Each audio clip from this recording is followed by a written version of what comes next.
حور العين تناديني فدعيني أماه دعيني لتبكي دموعك يا أمي عن دربي لا لن تثنيني أماه طريقي قد وضحى والقلب يسير به فرحا حرب وجهاد متقد ودم بالعزة قد نضحا حور العين تناديني فدعيني أماه دعيني لتبكي دموعك يا أمي عن دربي لا لن تثنيني.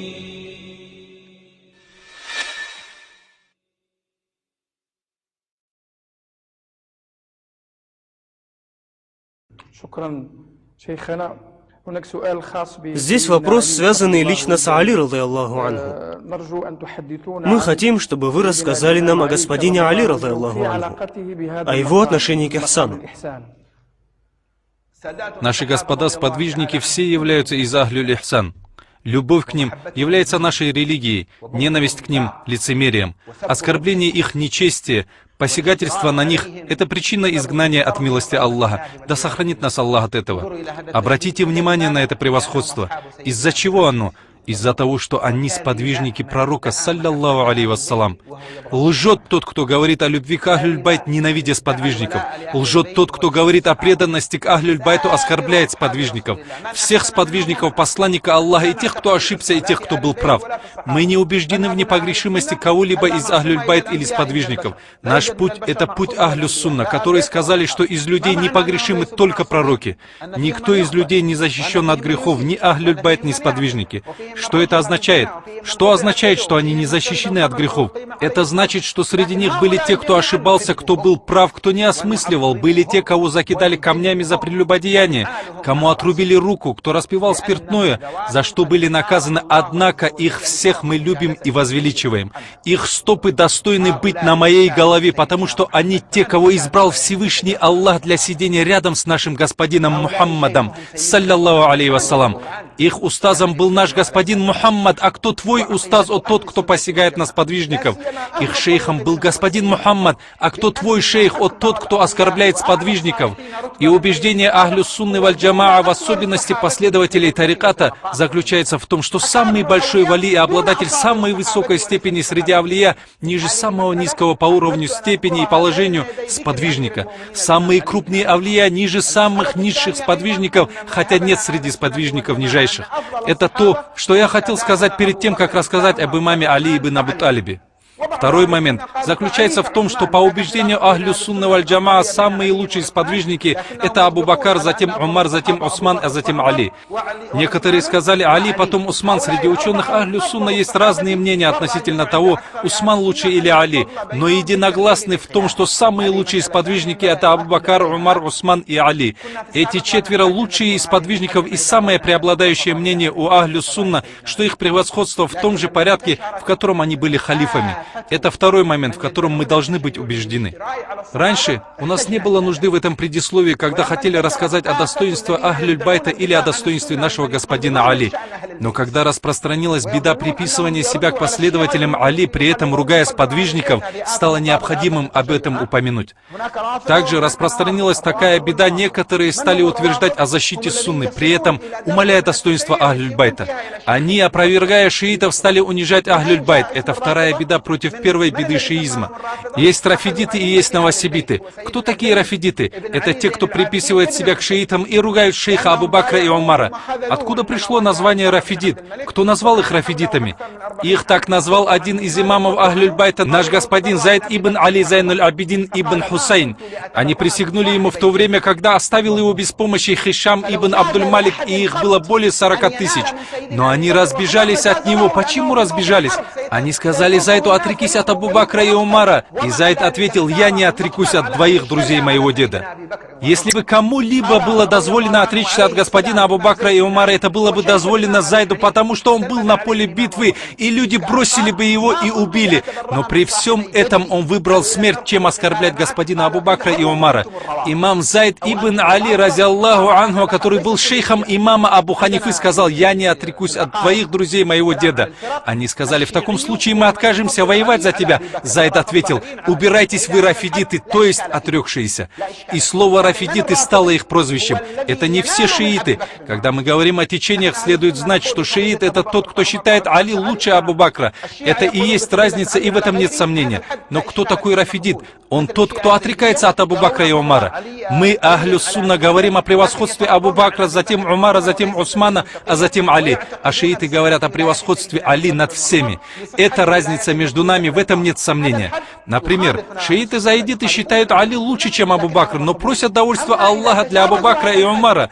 У них нет такия, то есть не скрывают свои убеждения. Они убеждены, что Абу Бакр и Умар были из авлия, но меньше, чем Али. В этом они отличаются от ахлю сунна.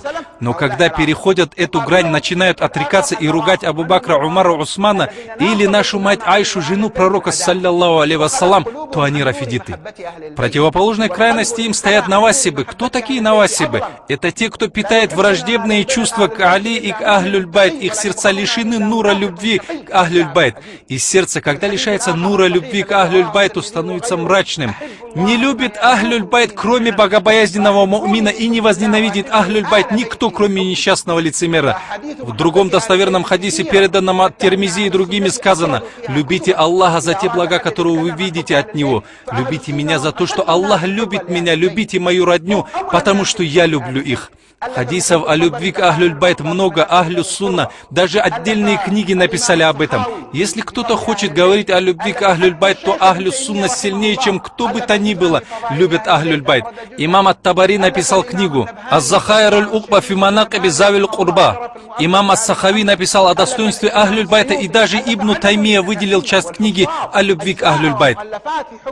Шейх Юсуф ан-Набхани написал книгу «Шарафуль Маабад ли Али Мухаммад». Написал имам ас-Суюти, написали многие имамы, хафизы, главы и книги о любви рода посланника Аллаха, саллаллаху алейхи вассалам. Основой ахлю сунна валь джамаа является любовь к ахлюль-байту. В этом нет сомнения. Отделились люди, оставили адаб к ахлюль-байту, разгневались на родню посланника Аллаха, стали питать враждебные чувства, и их стали называть как? Навасибами или насибитами. Это те насибиты, которые прямо противоположны рафидитам. Рафидиты утверждают, что любят ахлюль-байт, но ненавидят сподвижников. Насибиты утверждают, что следуют сунне и тому, на чем были сподвижники, и не любят ахлюль-байт. А ахлю-сунна находится в середине. Когда говорят о господине Абу Бакре, их пленяет любовь к Абу Бакру, как будто никого больше не любят. А когда говорят о господине Али, их пленяет любовь к Али, как будто никого больше не любят. Если ты посмотришь на отношение любого имама ахлю-сунна к кому-либо из ахлюль-байту или к любому сподвижнику, ты увидишь большую любовь. Имам Али ибн Абу Талиб — один из самых великих сподвижников, который известен в плане очищения души. Он был центром очищения души среди сподвижников, хотя все они были чисты, особенно самые крупные сподвижники. Все они очищали души, воспитывали и вели людей к Аллаху. Однако имам Али стал более известен этим. Он известен тем, что у него есть своя школа для этого. Как образовалась эта школа? Образовалась потому, что и его ученики тоже занялись этим, ученики их учеников тоже занялись этим. И большинство цепочек духовных наставников, шейхов, известных у ахлю-сунна, возвращается к имаму Али ибн Абу Талибу. Большинство цепочек людей тариката возвращаются к Али ибн Абу Талибу. Например, цепочка шейхов из тариката Накшбандия возвращается к нашему господину Абу Бакру и господину Салману Фарису, а также у них есть цепочка, восходящая к Али ибн Абу Талибу, рази Аллаху анхум.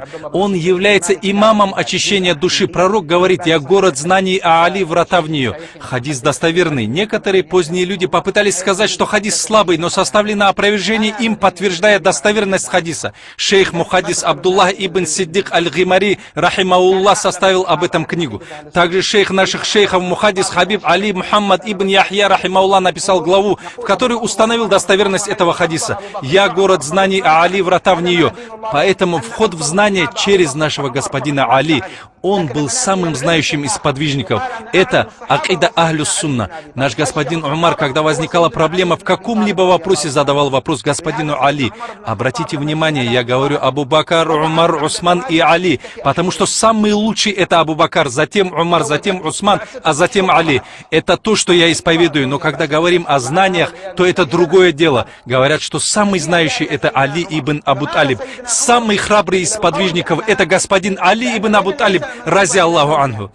Поэтому, когда к Умара ибн Хаттабу привели женщину, которая родила по истечении 6 месяцев после замужества, то есть она вышла замуж и через 6 месяцев родила, люди сказали, как она могла родить через 6 месяцев? Возможно, она совершила прелюбодеяние, да сохранит нас Аллах от этого. И вот ее привели к Умару. Умар склонился к мнению, что ее ребенок не от ее мужа. Судьей в это время был господин Али. Абу Бакр назначил Али судьей, также поступил Умар.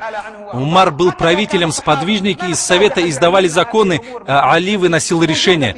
И вот когда обратились с этим вопросом к Али, он сказал: нет, мы выносим решение, что этот ребенок от ее мужа. Как? Ведь прошло только 6 месяцев. Он сказал, что Всевышний Аллах в Коране рассказал нам, что срок беременности и отделения от груди 30 месяцев. Затем рассказал, что кормление грудью сколько времени?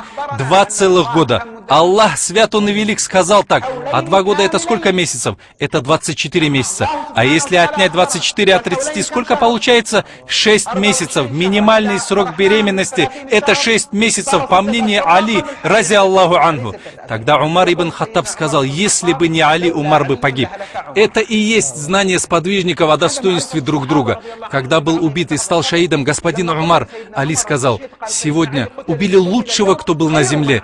Вот так они знали о превосходстве друг друга. Это и есть уровень Али в науке и знаниях. Это его уровень в воспитании. Некоторые его ученики, мюриды, помощники вспоминали о нем и говорили, что однажды ночью, проходя рядом с домом Али, увидели его в помещении, где хранится общественная казна. Они увидели, что Али подметал это помещение после того, как разошлись все люди, которые получили свою долю из имущества. Он закончил подметать, побрызгал немного воды и затем стал молиться. Затем взял себя за бороду и стал плакать, обращаясь к Всевышнему Аллаху.